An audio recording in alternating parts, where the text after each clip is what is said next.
Good evening once again.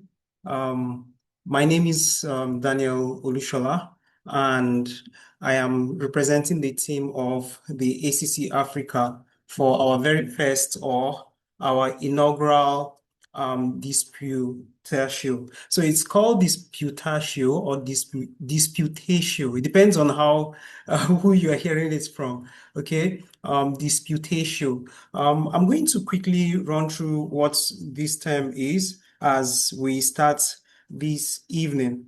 Now, this disputatio was a formal method of learning and debate used in medieval universities, especially between the 12th and the 15th century. So disputatio is simply a Latin word, um, and it means debate or disputation. There are processes that usually occur for this to happen effectively, but we are going to do a little bit of a kind of change tonight. So because ordinarily we're supposed to present our questions to the speaker and then the speaker would try to address them. But we're going to give him some time to talk. We are aware of who the speaker is tonight. I will talk briefly about him shortly. But before we go into what we have for today, I would like to talk about this ACC Africa and what we stand for. At ACC Africa, we are passionately dedicated to providing a range of valuable resources for parents, students, and educators who have a deep interest in the liberal art tradition in Africa. Our organization offers a wide selection of materials, including curriculum, articles, seminars, a podcast, and an academic journal. We are dedicated to reforming education in Africa through truth, goodness, and beauty. Our mission also is to equip families and educators to cultivate wisdom and virtue in the next generation. The vision for the ACC Africa is to cultivate a flourishing educational renaissance across Africa, rooted in the timeless principles of classical Christian education, where truth, goodness, and beauty shapes minds, hearts, and communities, and where families, educators, and students are empowered to pursue wisdom, virtue, and excellence.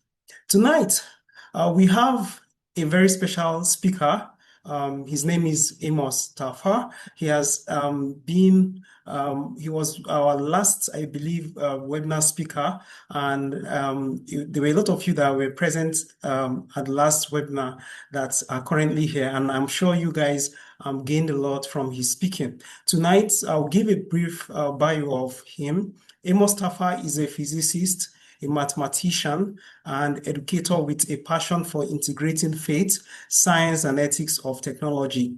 He is the founder of Living Sensibly, a platform dedicated to equipping Christians to think deeply about life, faith, and apologetics, and the creator of Amos, the Math Guy, which inspires young people to master mathematics and STEM. Tonight, we'll be talking about forming children for wisdom and competence in an age of artificial intelligence. So his goal is to guide parents beyond these tools to true formation. So as I stated earlier, we are going to be asking our questions a bit later. So we would give Amos about 30 to 35 minutes or 40 minutes to talk briefly about the subject that we are dealing with today. I would like to invite Amos to speak. Thank you. Thank you so much again, Mr. Daniel. I am based in Texas in the US, and I'm close to Austin, Texas, which is where I'm speaking to you from. One of the things I wanted to say before I start today is that the ACCE Africa is, I believe, at a very unique position. The physical education spectrum. But on top of that, you also have an opportunity to transform the landscape by understanding the role these tools can be used for. So that's part of what I'm going to talk about, especially, of course, the artificial intelligence element. So before I share the screen, I started a program called Amos the Math Guy, as he mentioned, amosthemathguy.com. But my goal for mathematics is something I'll be discussing later in the presentation as well. My heart cry is to raise the next generation of scientists, mathematicians, and thinkers who also know the history and philosophy of science, logic, and theology. That's how we put it. So here is my presentation on the topic at hand.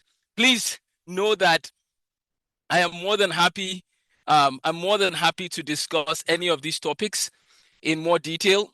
I understand there are areas that I might need to think more deeply about different topics. So if you listen to this and you feel, but Amos, have you thought about this other aspect? No problem. I'll be more than happy to discuss that as well. So here is, sorry, it went to the wrong screen, but now we have the right screen. Here we go. Let's see. Perfect. Okay, so here's the slideshow from the beginning. So today we're talking about forming children for wisdom and competence. That is, I'm going to divide this talk into a couple of sections. The first section is going to focus on really just the formation element, and then I will have a separate discussion about artificial intelligence specifically and technology as well. So we're talking about forming children, and that word forming is critical because there's this emphasis on information sometimes where we focus on information and not enough on the formation aspect. And what I want to encourage everybody on this call to realize, or everybody who's a part of ACCE Africa, is to realize that the era of just focusing on information for its own sake is no longer valid. And we'll talk about why that is the case. And instead, we need to be really focused on helping children become who God has made them to be. So thank you for sharing the definition of disputatio. Or sorry if I mispronounced it there, but yes, the Latin word, and they talk about some of the origins from people like Thomas Aquinas, and it deals with pursuing truth through disciplined reasoning. I just included that in case we wanted to discuss the context of the word. So I look forward to the training and the encouragement and the challenge back and forth, and ultimately, my hope and prayer is that it'll help us grow and then help our children grow as well. So let me start with a very bold claim. School might be the worst place for your child. Of course, that's a bold claim. But if the school's mission is only to meet state standards, if the school's mission, if a school's focus is just meeting the state standards, then they've missed the point, especially in 2026. Why is Amos saying all of this? Because when you think about the state of education today and artificial intelligence and its ubiquity and availability everywhere, you then have to ask yourselves, we have to ask ourselves, what is the next 5, 10, 15 years look like? Well, more and more tools are going to be built that are supposed to affect how education would go, how work will happen, and so on and so forth. And if we're focusing on just giving children information to pass the state test, then we're literally wasting their lives. Now, does it mean that they shouldn't prepare for exams and things that they will encounter? That's not what I'm saying. But if the point of a school is to focus on just meeting state tests or national standards, they've missed the point. It should be about what is the child becoming? How is the formation happening in that child's life? That's why the role of a teacher is so critical at this point in history. Teachers are very important because, and parents especially, whether you're homeschooling, which is something we can discuss in more detail. My wife and I have 7 children, and we homeschool our children. But whether you're homeschooling or if your child attends a regular school, you have to pay close attention to what kind of formation is happening. So I think, first of all, it's really sad that teachers are not paid as well sometimes, and sometimes societies don't value them. Unfortunately, this happens in many parts of the world. But I think that it is a job that I'm praying and hoping more and more people start going into, and making sure that they go in with the right motive, which should not be just giving information, but the formation and seeing children flourish. So I'm going to zoom into mathematics for a second, and we're going to zoom back out to AI. But one of the things that is very important is that mathematics at this point has been hijacked. We have a problem. If you don't know, mathematics education has literally been hijacked. It has been taken over due to its focus now on efficiency and simply meeting like the applicability of the mathematics, right? A lot of schools are focused on just teaching math because the child needs to pass the test. One of the things I thought about this morning that is kind of sad is that some people have an A when it comes to mathematics. They have an A1 in mathematics, but they don't know personal finance. Some people have an A in mathematics, but they cannot make sense of the implications of the things they've been learning. So it tells me that knowing mathematics alone is no longer enough. We need to go deeper, right? Students hating math is not normal, right? It is a result of, unfortunately, bad math education, which is tied to that industrial revolution education system model. Mathematics is beautiful. I've never met anyone who said, I hate music as a whole, or I hate art as a whole. But I've heard a lot of people say, oh, I hate math. Wait a second. How can you hate math when math is like music and like art? Math is beautiful. Now, what does this connect to in terms of AI and formation? Well, I don't know if, for those on the call, I'm not going to go into the weeds on this, but I do want to emphasize what AI is so that we know what we're talking about in terms of the context. So AI, artificial intelligence, is simply an accelerated computer that has been fed a lot of data that can give outputs, depending on if you're talking of the large language models, that can give outputs based on probability and statistics. So basically, AI has been trained on the internet. They gave the whole internet to a computer and trained it on how to respond to questions. Now, there's a bigger world to AI than just what I described. There's something called agentic AI. There's something called world models. There's a lot we can discuss on AI itself. But AI as a discipline rests on the foundation of mathematics. So without mathematics, there is no AI. Mathematics is important, but I think when we discuss AI, we sometimes forget the underlying things under AI, the philosophy and the history and the mathematics involved in the discussion. I want to mention one more thing about AI as we go on, which is this. The AI that we talk about today in large language models and different things that are being built, a lot of that was built on a certain assumption that human beings have certain abilities that if you could replicate those abilities, it would help businesses do better, for example. So the reason why AI is what it is partly because people were trying to go back and copy what human beings have that makes them different. But what do human beings have that makes them different? Well, they're made in the image of God, and part of what we see from human beings is their ability to think, to reason. They have a mind, they have a soul. There is more to humans than just the flesh, right? That you see. Now, there's a whole field of study called the philosophy of mind.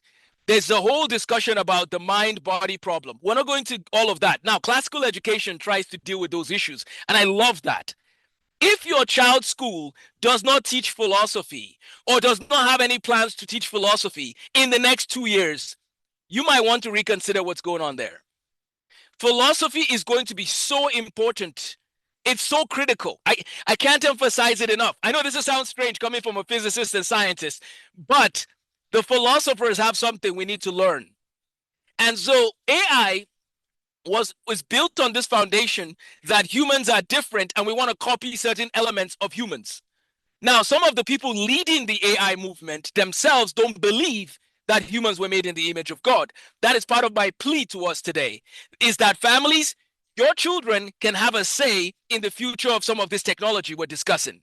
And as Professor John Lennox from Oxford University will tell you, the Christian apologist, we need to encourage more people, more Christians, to actually go into AI research because they can have an impact in the direction.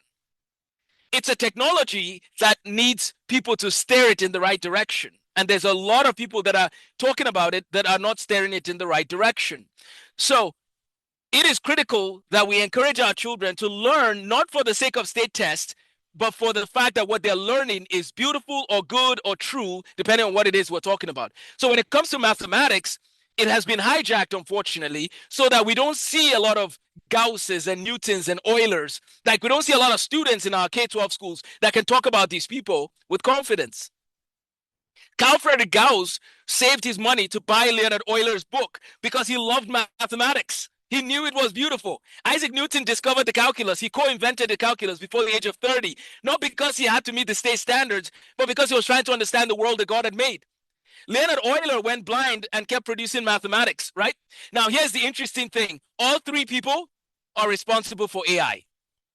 AI, as you know it today, is partly here today because of the three people on your screen. Isaac Newton was born in 1642 and lived till 1727. Leonard Euler was born in 1707 and lived till 1783. Carl Friedrich Gauss was born in 1777 and lived till about 1855. Why is this all interesting? Because these guys did not set out to do mathematics for the sake of a state standard. They set out to do it because it was beautiful. But by using the gifts God had given them and the opportunities before them, they literally changed the world. God has given your children mental faculties. He has blessed them with abilities. Be careful, and I say this in love, let us be careful not to give them bad math education, which makes some of them say things like, I hate math. So, one of the things I see in America that happens, which is very sad, is that parents who want to homeschool their kids will take the kids out of the public school, bring them home, and then bring the public school into the home at the same time. What do I mean by bring the public school into the home? Every aspect of education today needs to be questioned. And we need to ask, where did this aspect come from? And is it still valid? Every aspect of education today needs to be questioned. Why? Because around 1800, we moved into an industrial revolution education system, and we have not fully recovered from that. Around 1800, we moved into an industrial revolution education system, and we have not fully recovered from that. So if we want our children to flourish, if we want formation and flourishing, then we need to make sure that we're focused on helping our children learn for its own sake. Our children need to be formed with wisdom, and they need to be competent in what they're doing at such a time as this, like the book of Esther says.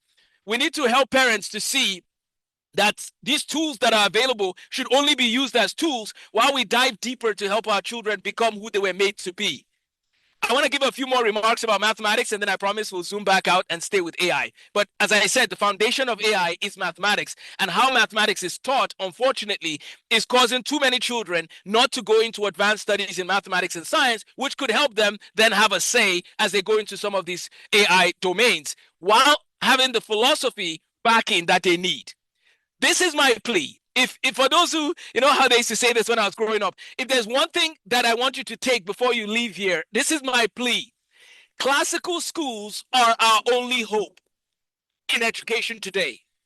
Classical schools are our only hope. There is no other way out on this issue. And what we mean by this is, sorry, 1 second.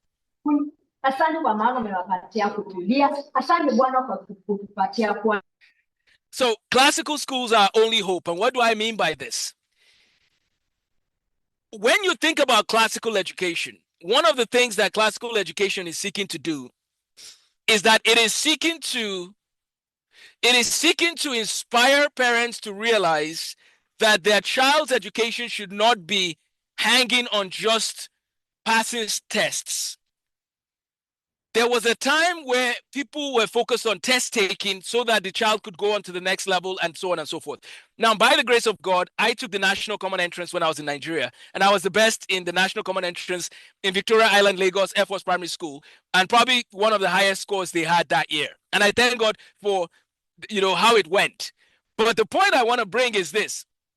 When I was studying for the National Common Entrance exam, at that particular moment, I already loved studying. So it wasn't like I was studying just to pass the exam. For me, mathematics was fun. It was beautiful. But if you focus on loving the subject and just flourishing in the gifts God has given you, you will destroy any test that people give you. Like, the funny thing is, if you focus on loving the subject, you will do way better than if you just focus on passing the tests. There's a verse in the Bible that actually talks about this, right? He who saves his life, he who loses his life for my sake will save it, and he who loses his life will gain, right? We gain life by losing. Now, losing our lives. What does this mean in the context of education? What this means in the context of education is this. If we focus on tests, and just meeting state standards, a person might pass the exams, but they might hate the subject. But if we focus on loving the subject and showing the true and the good and the beautiful and helping children wrestle with the ideas and learn for its own sake, they will do very well on the test and they will love it. We can have both. Now, classical schools, I tell this to people in America all the time, but I'm going to repeat it here because the African classical schools have something very, very special. And I really mean it. There's something special about classical education in Africa. And part of it is this, because the parents in general, from what I've seen, a lot of African parents will say they want the best for their children in education. Okay, that's great. And if they are given schools where the schools are focused on formation, I believe that you can get a great blend. Why do I say this? Because there are places where parents don't care about education. Even in America, there are many parents who don't care about education. They just want their child to just check the box. Yep, done with this, done with this, done with this. They're not thinking about, is this child being formed as they ought to be in who God made them to be? So let's look at a few things here about mathematics, especially. If any other subject were taught the way math is taught, people would hate that subject too. Number two, we drill procedures sometimes divorced from meaning, history, and beauty. We tell students to learn random topics without connecting it to why they should learn those topics. Isaac Newton discovered the calculus because he was trying to do physics. He was trying to understand astronomy. In the classical tradition, we talk about the quadrivium. I believe that physics is one of the biggest embodiments of the quadrivium, by the way, because you have astronomy, you have music, you have arithmetic, and you have geometry. All of those are fused in physics. And if you study the liberal arts tradition, we have the grammar phase, the logic and the rhetoric phase, and then you have the quadrivium. If you study the quadrivium, you will realize that in the seven liberal arts tradition of classical education, around the time of Isaac Newton and leading into the Industrial Revolution, not a lot of work has been done on how the quadrivium can be embedded into the education system. By the grace of God, I would love to talk more with the ACCE Africa to see how can we embed that more into the schools that are launched over the next few years. Because the quadrivium is critical. But unfortunately, how math is taught right now is sometimes divorced from that particular perspective of the classical tradition. We move students forward sometimes before they master anything. And this is not, I'm speaking in general. These are the challenges students face. And then we call it math education, but it actually becomes a math aversion training where people don't want to do math because of the way it's being taught. Math is beautiful, as we said. There's a book called The Mathematician's Lament that I have right here with me. I'm going to put it in the chat. If you have not read this book, it's called The Mathematician's Lament. So The Mathematician's Lament will be a great resource. If you haven't had a chance, by Paul Lockhart, I want to encourage you to please make sure you take time and read that, parents, as we talk more about the formation. Okay, we're going to start diving more into AI as I wrap up. This was the verse I was talking about, Matthew 16:25. And then if you focus on state standards, you lose out. If you cultivate love of learning, you gain. The ACCE has an advantage that they need to focus on. We need to focus on the primary sources. Plato, Aquinas, Augustine, Aristotle, Socrates, Euclid, Euler, Newton. We need to focus on bringing those into math classrooms. That's part of where the formation will happen. We need to go above just meeting the Singapore math benchmark, which is the best in the world, yes, but we can go further. We should help our students not just learn math for getting high levels of understanding of math, but also connecting it to the people behind the math. And then classical schools can focus on forming, they can form the whole person. That is the only framework that can use AI wisely. A formed child can direct AI properly. An unformed child will be directed by it. An unformed child will actually use AI to just do shortcuts. You know that with AI right now, if the goal was just meeting state standards, then schools need to be very concerned because a lot of the AI tools are not only meeting the state standards, they're exceeding all the standards. I don't know if you know, but we're testing different benchmarks with AI. And as we test these different benchmarks, what we're finding is that the AI can take the exam and do better than the best people in that field. So we cannot focus on just getting people to pass these standards, as we said. We need to go further and so on. Okay. If we form our children to think properly, then AI becomes a tool that they can use to help them make great gains. But if we don't form them properly, then we're going to be afraid of what AI could do potentially. Okay, so AI, what can AI do? AI is a tool. It's not a teacher. As a matter of fact, one of the things I want to do more and more, as I said, is I want to provide teacher training and support to as many schools as possible, and to get as many people to go into teaching so that we can reduce the student-teacher ratio. I think a classroom with 12 to 15 students is ideal. When I was going to school in Nigeria, I went to Federal Government College, Lagos, in Janiki. We would have 84 students in my class when I was in 12th grade. That's a lot of people. And if we can find a way to reduce that number, the number of students in a classroom, that would help. Therefore, we need more teachers in the age of AI, not less. AI can generate answers instantly. Not always accurate, but it's good at least giving you something to start with. AI can solve equations. As a matter of fact, one of the world's best mathematicians alive today, his name is Terence Tao. He's actually using AI right now to do some of his work, to support some of his work. And so it's interesting to see how AI is used even by the world's leading mathematician, Terence Tao, out here in California. AI can be used to write essays, but if the AI is used to write the essay, well, what's the point? We have a problem then. We have a problem because now the students who just use it to do their essays, the teachers might not catch that the student used AI. And now what ends up happening is that the teachers end up becoming detectives. But they didn't go to school to become detectives. They went to school to become teachers. But now there's so many teachers that have become detectives, literally, because of not knowing whether AI wrote the essay or not. That leads me to a very important point that I want to make. And that is this. We cannot expect teachers to become detectives to solve the current problem. What we need to do is we need to help the students to learn why they need to learn what they're learning. And there needs to be an intrinsic reality. Like the students should want to learn for its own sake. That is why I said classical education is the only way forward, because it's not focusing on just meeting state tests.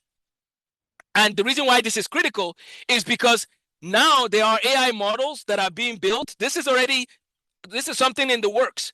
There is an AI model that can sit inside a student's online learning management system. And whenever the teachers assign a problem or like assignment, the AI will actually be notified that a new assignment has been given. And then the AI will do the assignment, and it will do it in such a way that the teacher will not know that AI did the assignment. And AI will literally spit out the results that the teacher would have wanted on the assignment, and AI will submit the assignment for the student.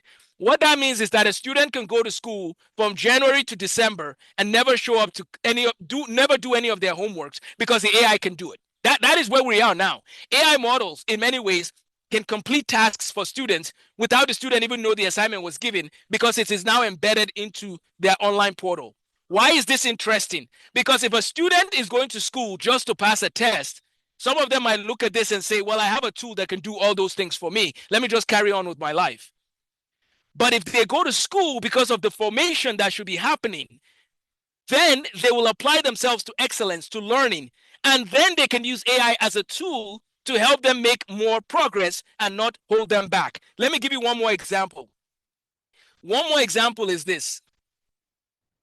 When you think about Johannes Kepler, the famous mathematician, Johannes Kepler is basically one of the best astronomers the world has ever known. When Isaac Newton says, if I have seen further, it's because I'm standing on the shoulders of giants, what Isaac Newton is literally talking about, part of who he's talking about, is Johannes Kepler. That's who he's talking about.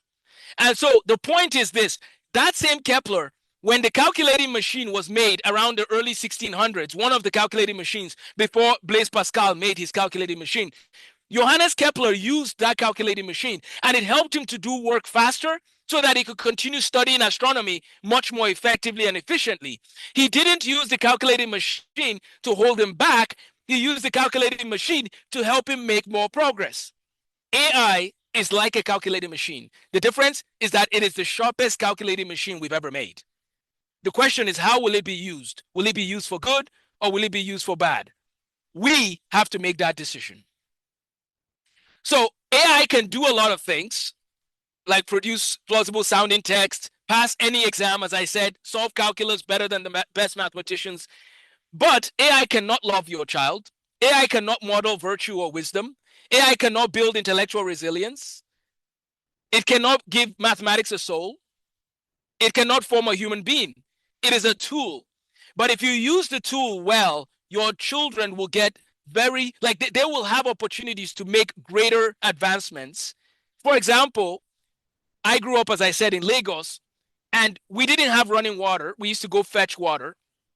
And I think about what could I do as a 14-year-old right now, or no, let's say a 16-year-old in Lagos right now with AI and understanding how to use AI.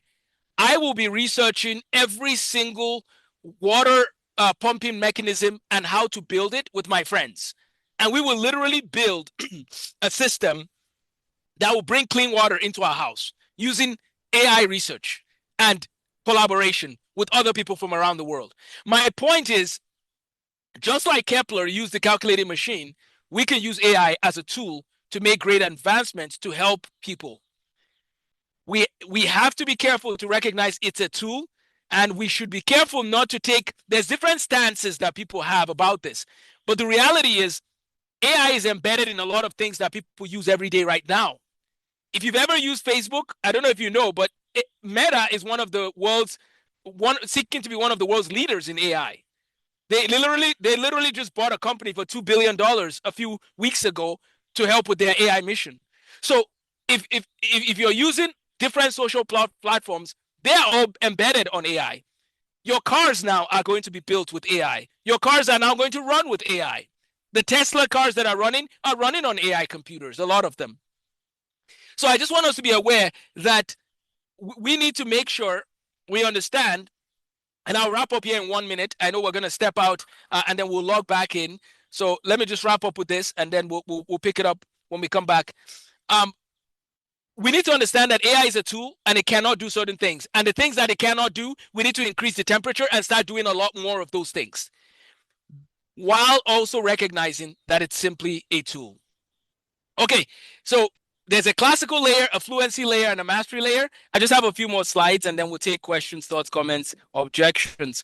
And I really mean it when I say objections. There's something called red teaming. I don't know if you're familiar with the idea of red teaming. That's where two people on the same team are challenging ideas to help them better learn and wrestle with the ideas that they have. So I don't want everybody to just agree with what I'm saying. I completely am okay with having back and forth. Good to see you, Brother Mustafa, by the way. I follow Brother Mustafa on Facebook. So I'm challenged and encouraged by his work as well. Okay, so we're wrapping up the slides here. For those of you who are just joining, we've been talking about the topic at hand, and this was where we were. And it's basically my goal. I just want to bring the formation part into the counting the calculus idea, and I'll explain why this is important. So my curriculum, counting the calculus, is actually keeping classical schools at the center. They are at the center of my vision for counting the calculus. And I said in my mission, my hope is to help 1 billion students to take calculus for fun. Not because they have to, but because it's beautiful. So I don't know if you're beginning to see, Amos is saying that if you emphasize the beauty of mathematics, more children will do it at a higher level. If you emphasize the beauty of mathematics, more children will do it at a higher level. So there's a classical layer that we need to emphasize in the formation that we're trying to aspire and bring to children. So the first layer is that we're trying to make sure that the children understand the context for what they're learning. So in forming children for wisdom and competence, we need them to learn the context for what they're learning. Isaac Newton learned the context from Kepler. Kepler learned the context from those who came before him. I don't know if you guys have seen the importance of a classical education as it's brought into this discussion. Let's even do a quick exercise with AI. Do you know that today's AI is built on computing languages and computing skills that comes from people like Alan Turing and okay, so let's stop there. That's the early 1900s. But before Alan Turing and some of his work and Shannon Claude and John Von Neumann, there was mathematicians who did work in the 17 and 1800s, such as Blaise Pascal, such as Leonhard Euler, Isaac Newton, and then a man by the name of Carl Friedrich Gauss. Those guys did some work because of people like Galileo, Kepler, and Copernicus. Those guys did some work before. Do you see what I'm doing? Is I'm trying to go back and back and back. And those guys go back to Aristotle. Of course, we have the Middle Ages, and we could talk about that in a different conversation. But before the Middle Ages, we had people like Aristotle and Plato, right? And those guys mastered logic. And when we study where the Greeks got some of their abilities from, we actually see that some of that comes from Babylon. Who was in Babylon that transformed that society or was a key figure in that society? Daniel. So, and the Bible says Daniel was even wiser than the king's people, right? So some of the best thinkers ever, by God's grace, were followers of God, such as Daniel, is what I'm trying to bring the point to. But before Daniel, we see the Old Testament and we go back all the way to Genesis chapter 1. And God made man in his own image. What the people today who are in technology are trying to do is they're trying to do certain things without Sorry? God in the equation. Yeah. They're trying Yeah. to they're trying to do things without God in the equation, without understanding that it is God who created man and gave man the faculties that man has, and man should develop those faculties and use them for the glory of God. I don't know if you see what I'm trying to show here. We should be able to encourage our children to be able to go back and forth and left and right and up and down in the history of mathematics, the classical layer. The second layer is the fluency layer. It's not enough to just know the history of math. Okay, now can you do the mathematics of the people that gave us that history? And then lastly, the children should not just move by grade levels. They should not just exceed the standards, which, by the way, again, I love Singapore. And Singapore is doing a great job in mathematics fluency. But we need to aim for a higher bar. And that higher bar is wisdom and competence. And then my hope is that we can get Daniels and Josephs going into the world, that wherever God takes them, and making sure that they're doing the best they can, leading their families aright, leading their children in truth from the Bible, and then helping their children cultivate and learn for formation, not for information. Okay. So here are some names that I mentioned. The great mathematicians were formed people. AI can replicate their outputs. It cannot replicate their formation. Euler went blind, but he published about 50 books a year as a blind mathematician. I mean, 50 papers a year. Newton wrote more about theology than physics, by the way. Maxwell was a man of prayer. He memorized Psalm 119, 176 verses. And Maxwell is the greatest mathematical physicist, almost arguably, of all time. Pascal wrote about probability theory, which is used in AI. And he also wrote the Pensis, or Pensis, people call it. He was a Christian apologist, died at the age of 39, but he changed the world. Carl Friedrich Gauss, as I said, is ranked as number one along with Newton and Euler. And he saved so he could buy that book. Johannes Kepler says, I was merely thinking God's thoughts after him. These are the people on whose shoulders we're standing on.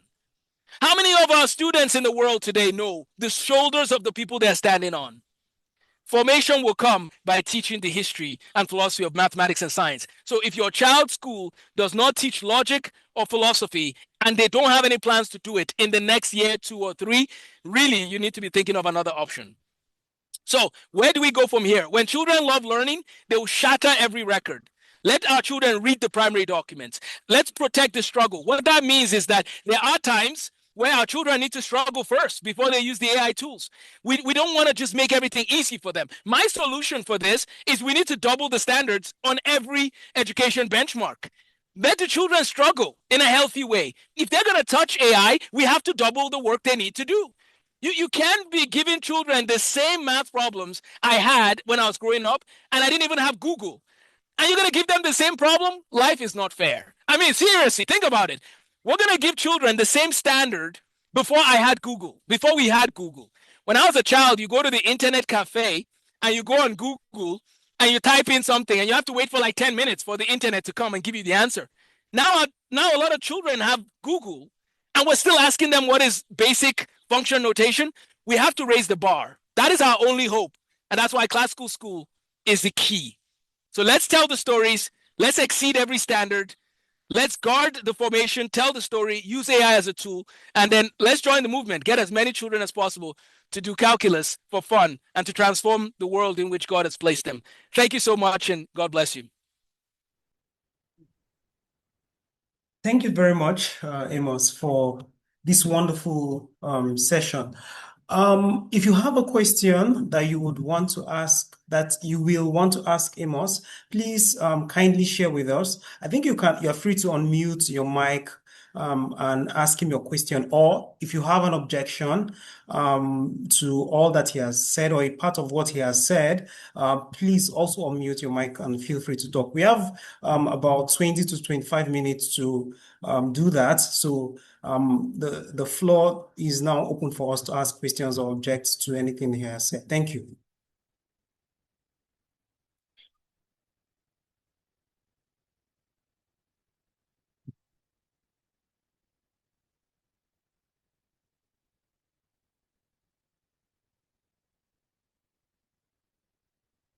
Do we have anybody with questions?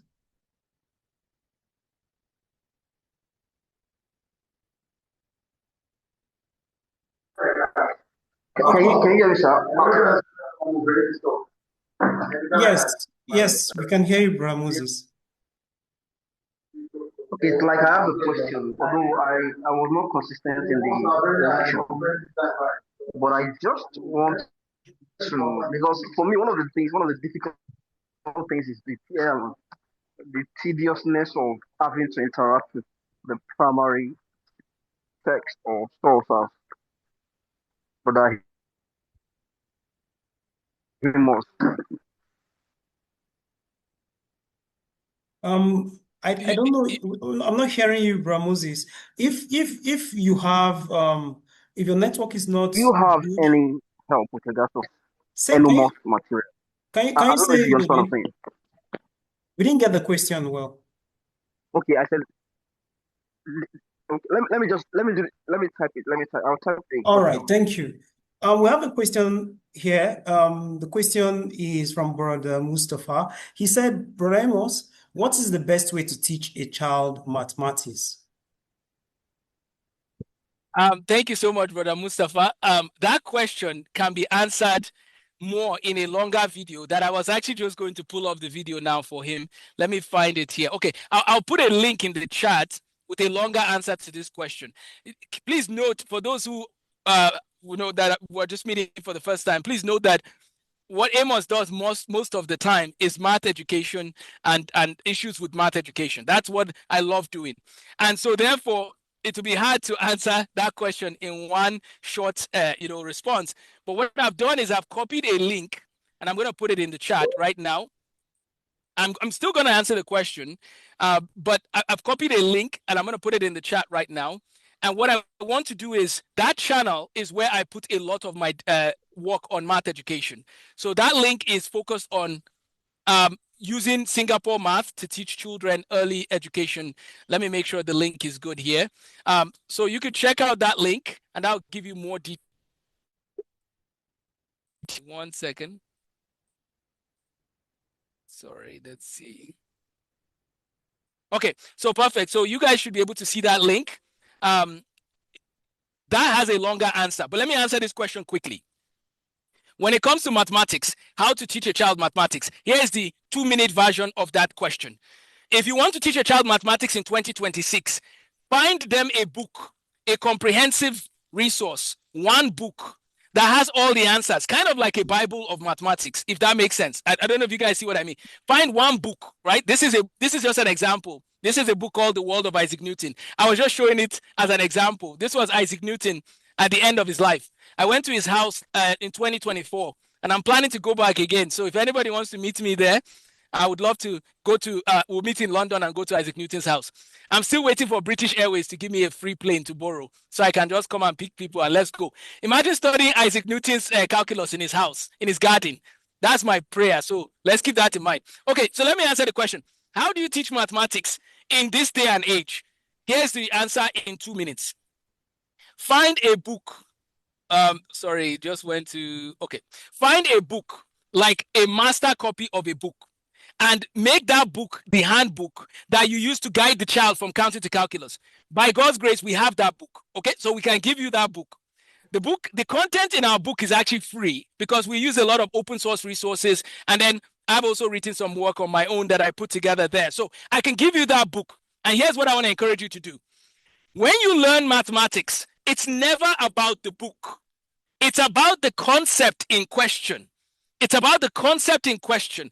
What that means is if you're using Singapore maths with your child and your child is struggling to add fractions, don't make Singapore math to limit how you approach the problem. Look and see, my child is still struggling, right? Give me, you could go on Google and just say, give me 5 examples of fraction addition.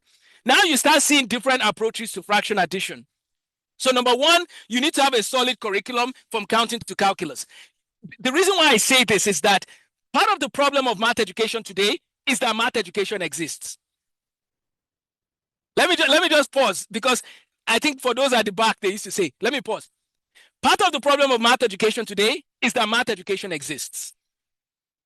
The very people that should be inspiring children to love mathematics sometimes end up being the ones who make children hate mathematics. And the reason is this. How can you teach a child a topic in algebra without ever telling them the story of why that problem even exists? How can we teach children inverse variation without telling them about Boyle's law from chemistry? I don't know if you guys have seen what I'm getting at. So how do we teach children mathematics? Number one, you need a logical content flow. So I can give that, I'll text that to Brother Daniel. That content flow, you can use it as a guide through the topics, but you are always welcome to look at other textbooks that might give you better context for a specific topic. Never allow the textbook hold you down. That's number one. Number two, make sure that you ensure the child is learning the reason for what they're learning.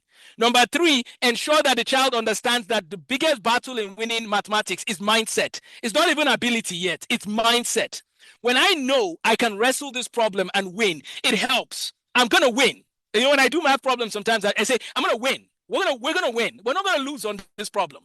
It's a battle. Mathematics is like a battle. And this leads me to Brother Moses' question, which I'll answer right now as well.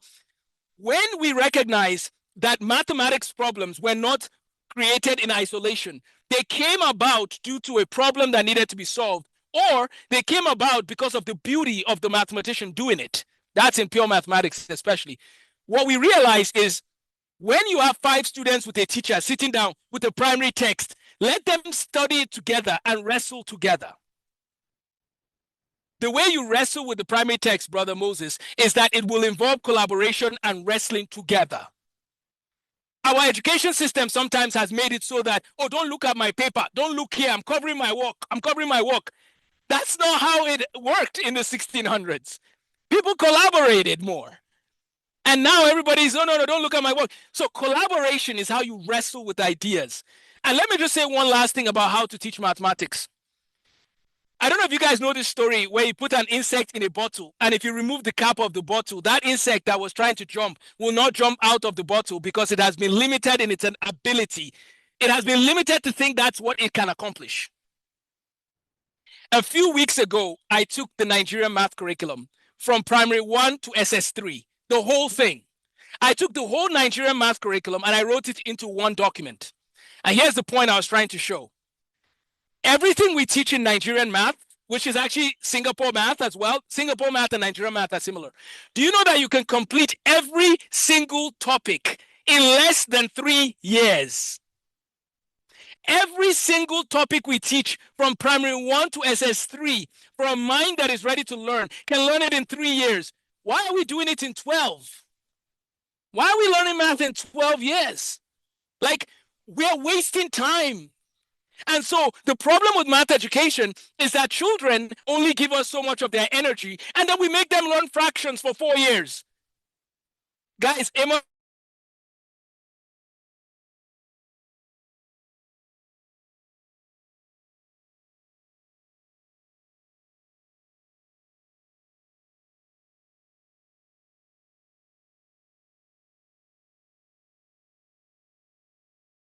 out if we keep teaching the same thing to them over and over again. We need to help them master and move on, master and move on, master and move on. That's how to teach mathematics and raise the next Isaac Newton. Thank you. Do I think all children are able to learn this approach to mathematics, even those of average or below average intelligence? I'm sorry to say one of the reasons why they have average or below average intelligence sometimes is because of the way we've taught math. If we teach math with a historical perspective, you will see children that the society has written off. You will see them beginning to lead. Do you know some of the best mathematicians in the world they didn't study mathematics? John Napier, the guy who came up with logarithms, he didn't study math. Like he wasn't a top mathematician. That's what I mean. And he discovered a concept that everybody uses today. What we've done in society is we've created categories of people that has led them, unfortunately. So let me tell you a true story. I was working one day, and I'm just answering a question from the chat. I was at work one day as a physicist, and I saw a hard drive. You guys know what a hard drive, right? Hard drive. I saw a hard drive, and I wondered, this is how my mind works. Who made this? Who made this hard drive? So he gave me a name of somebody, and I said, what did he study? Because I'm trying to think of innovative ways to solve problems in society. So I said, what did he study to do what he did? You know what the answer was? And then I researched it later. The answer was that he was a school teacher, and then he liked to work on technology and so on. And he made a hard drive that ended up becoming what we use today in technology and computation. And I said, how can a man who wasn't an electrical engineer come up with such an invention? And then it became clear. The current education system is only built for like 20 to 30% of society. The rest of society is actually just managing. Just think about it for a second.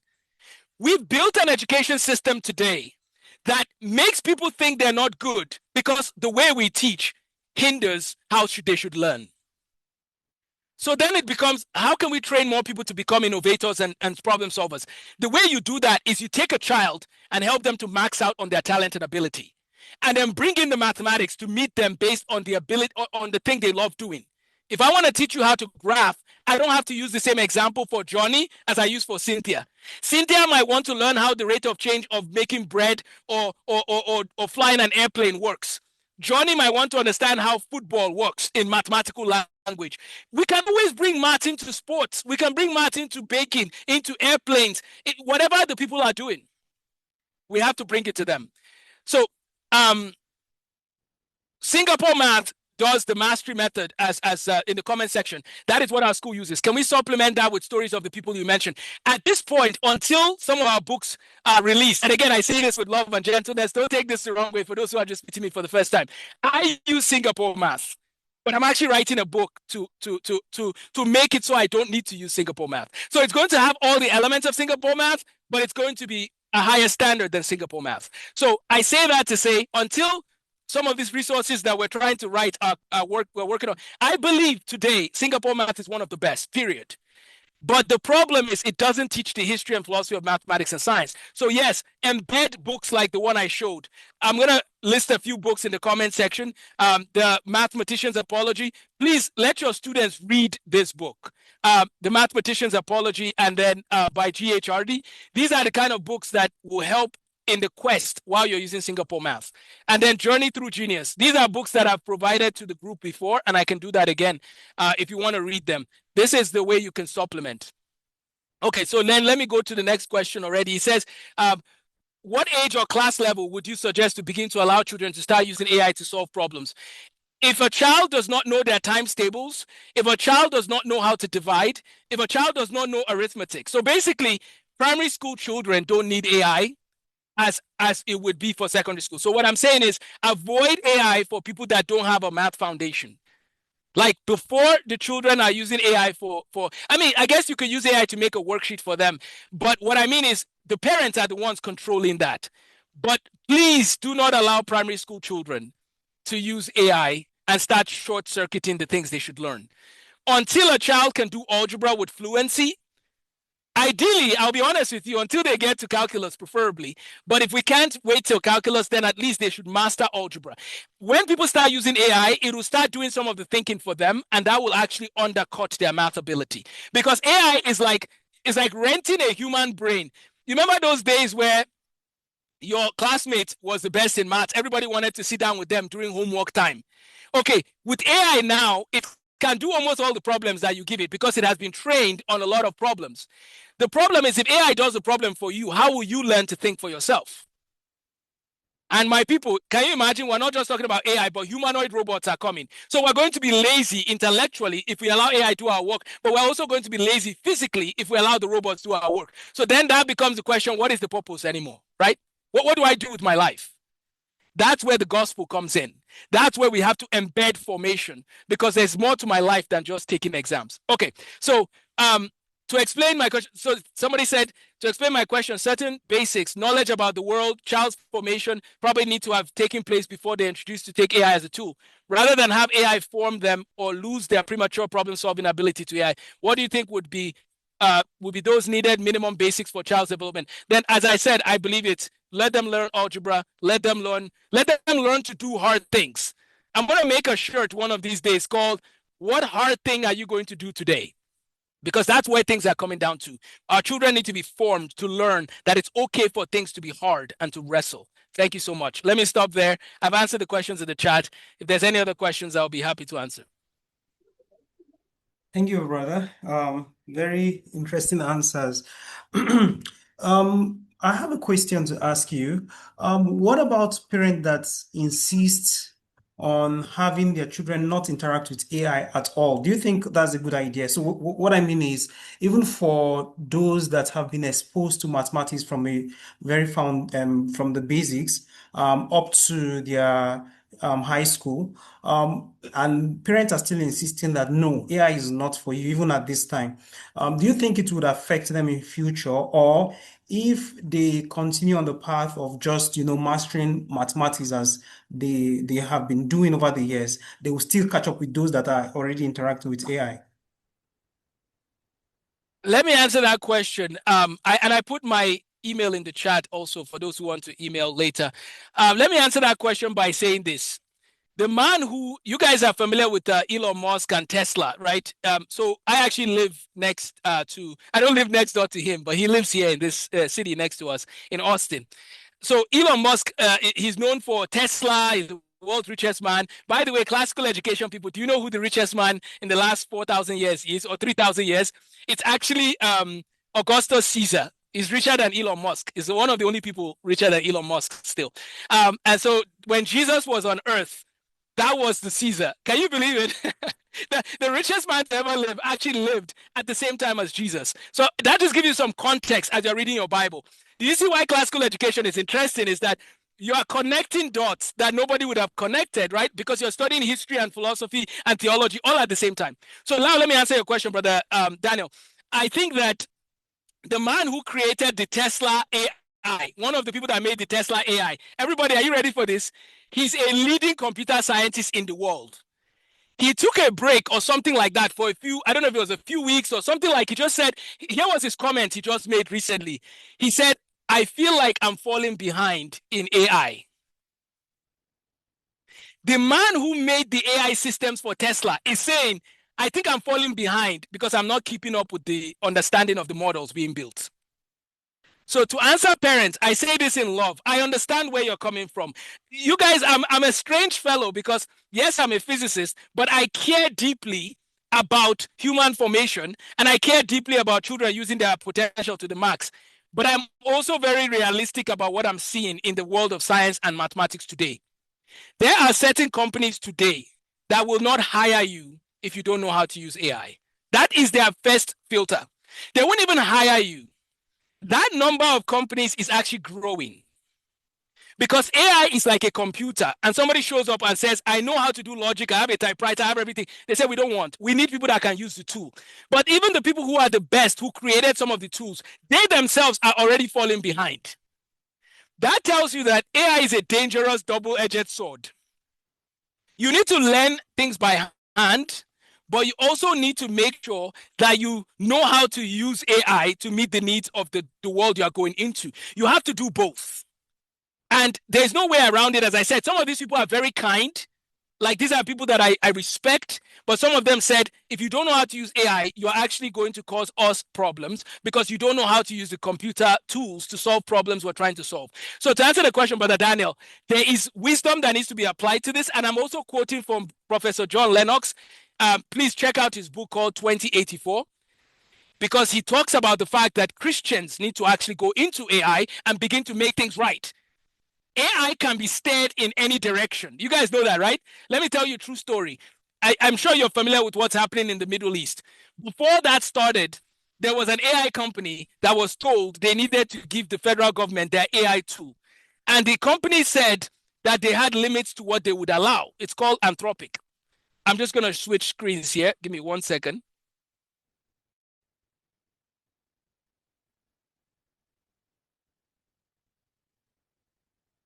Sorry, I'm switching over.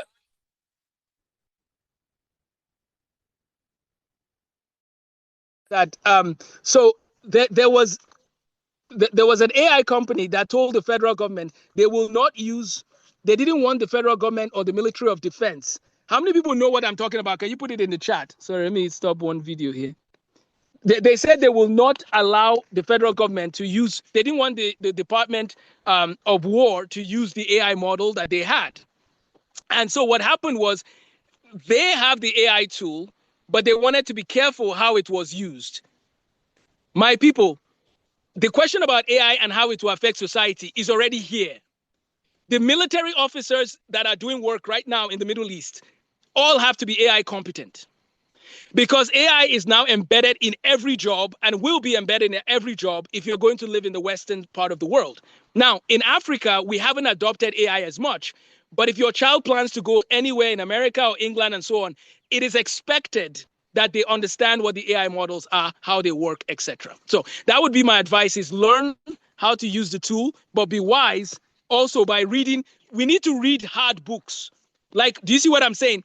We need to be reading hard books and working hard to strengthen our mental faculty, and then using AI to do the things AI needs to do. So I don't know if that helps, Brother Daniel. Yes, thank you very much. Thank you.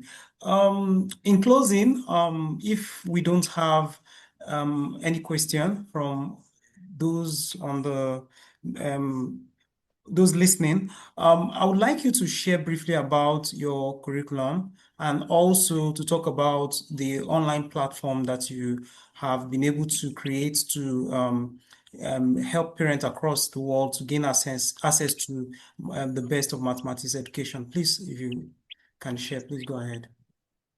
Yeah, thank you again for the opportunity. And please, as I said, Professor John Lennox, I highly recommend that you check out his book, because he does an excellent job of talking about AI. When you look at AI adoption, and I'm going to tie it to my curriculum here, but when you look at AI adoption across the world, Africa is actually lagging behind. And the problem with that is this: the countries that are very wealthy are going to get way wealthier. And so the world is actually going to divide in two. There are companies in America right now where everybody has an AI agent doing work for them. And in some of those companies, people have 10 AI agents. An AI agent can do all the tasks, certain tasks that they need done. So they use an AI agent to do that. That means that one human being who was producing $200,000 worth of value to a company is now producing $2 million worth of value to that same company. This is happening in real time. Meanwhile, unfortunately, the challenges in Africa with infrastructure and so on will cause it to be where we don't have those opportunities. One of my goals, God willing, is to collaborate more with educators. So please, this is my plea to say, if you are a math educator, if you own a school, if you want to see math education taught at the highest level, please pass your information to Brother Daniel.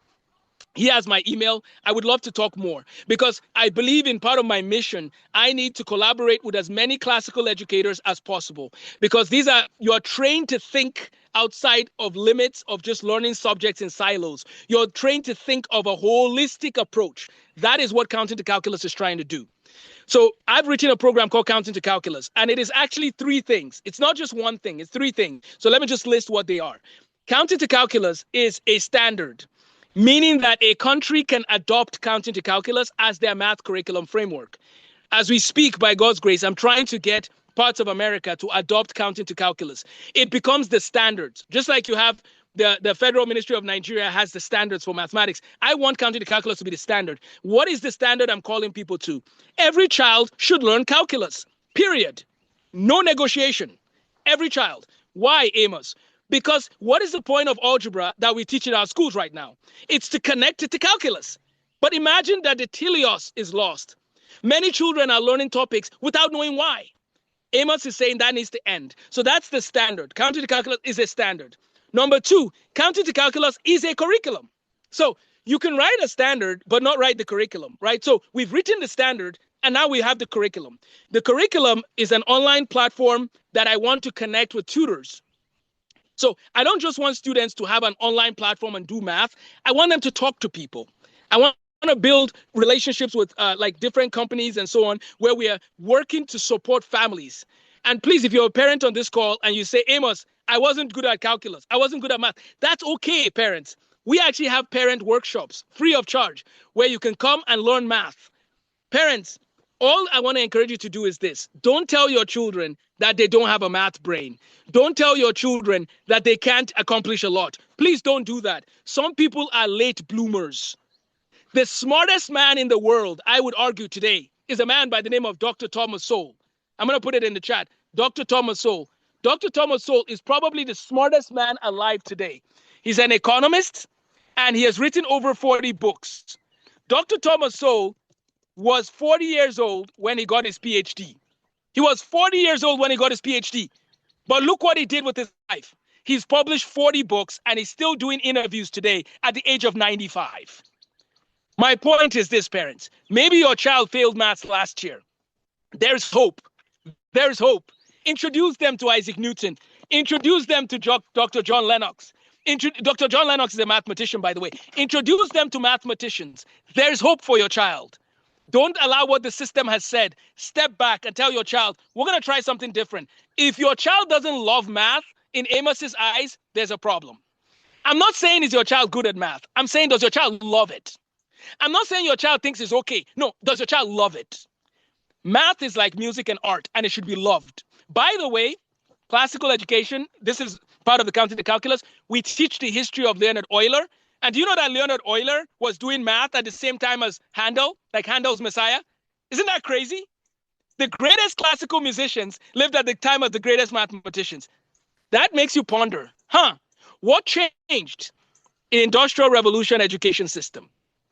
Go back to the 16, 17, and 1800s, and your child will get a quality education. That's what Counting the Calculus is doing. We're teaching math fluency, we're teaching math history, and we're bringing families together and schools together to give children the best math education possible. I'm going to leave my link to my free website in the chat so you can see some of the videos we've made. But as I said, I want to collaborate. I want to talk to as many educators who have a mindset of helping every child to flourish. So it is a standard. I've put it in the chat as well. It is a curriculum. And then lastly, it's a movement. It's a movement in the sense that Counting to Calculus is just a statement. What is your plan to get to calculus? That's all we're asking. And by God's grace, we're going to keep building curriculum, partnering with others, and helping as many children as possible flourish in math. Thank you. I think Gambo would like to say something. Gambo?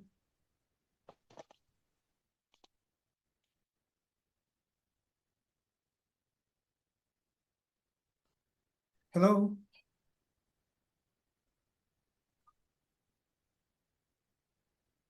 Is he talking? I'm not sure. By the way, someone's question in the chat, Yale Deng said, how can you convince a child that already developed a habit of not liking math? I actually wrote a presentation a few years ago. Remind me to send it to you. I need to, if you email me, I'll try and find it and send it to you. And in the presentation, guess what the topic was? It was called Last Chance Mathematics. I said, give math a chance, one last chance. So I was giving a presentation in my PhD, one of the PhD classes I took. And I told them my presentation is called Give Math a Chance, one last chance. And what I was trying to do was give a rhetoric defense of why everybody should love math. And for the math, I'm telling them, give me one more chance. Let me convince you. So Yale Deng, if we can do someday we'll do a seminar and that will be the topic. Give math a chance. One more. So tell your children, I beg, as they say, just one more chance. And I promise you, with the proper tools, your children can love math. All right, thank you so much, Brother Amos, for such a wonderful time. We appreciate the effort that you've put into today's Disputatio.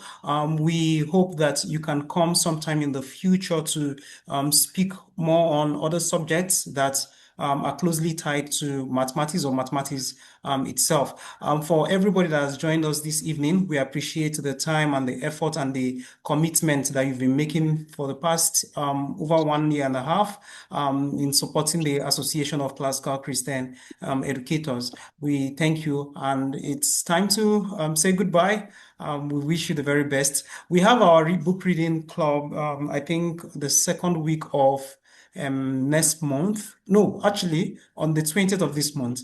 And then we have a webinar next month on the 11th of April.